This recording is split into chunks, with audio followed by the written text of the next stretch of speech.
अपने साधना से, साधना यानी कि आपने देखा होगा कोई बैठ के ऐसे तपस्या कर रहा है, कोई मंत्रों का जप कर रहा है, अपनी साधना से। साधना मतलब जिस देवी या देवता की आप पूजा कर रहे हैं उसको आप सोचे हैं अब साध कर उससे मिलेंगे। कहने का मतलब हुआ साध कर मतलब क्या देवी या देवता को हम साध लेंगे या वो हमको साधेंगे, क्या होगा ये? साधना मतलब कि श्रम युक्त भक्ति, यानी एक ऐसी भक्ति जिसमें आप अपनी ताकत लगा रहे हैं, अपनी शक्ति लगा रहे हैं। तो एक सीमा के बाद आपकी शक्ति होगी खत्म। एक सीमा तक तो काम कर सकती है, उसके बाद नहीं।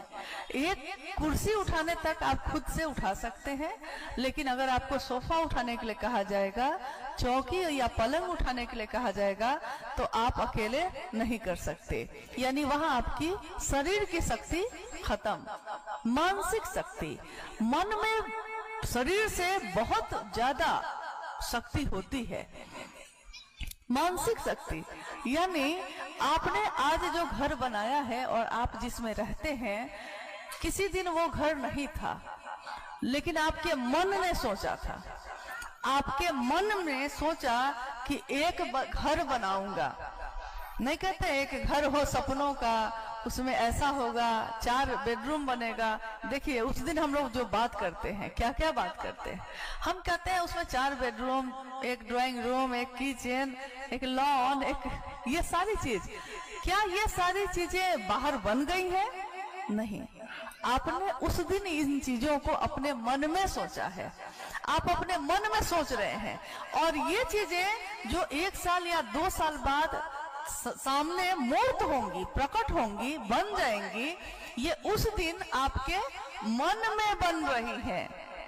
और मन में जिन चीजों को आपने बना लिया, अगर आप उस पे ठहरे रह गए, संकल्पित रह गए कि हम इस काम को करके रहेंगे चाहे जो हो जाए, तो एक दिन आप उस काम को कर ही लेते हैं।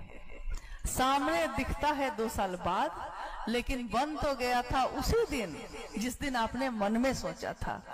तो आपके मन की शक्ति कितनी मजबूत है कि अगर आप ठहर जाएं, मानसिक शक्ति का प्रयोग कर लें, तो बहुत चीजें बनती हैं। मानसिक शक्ति यानी इसको कहा जाता है मेंटल फोर्स, मानसिक ताकत।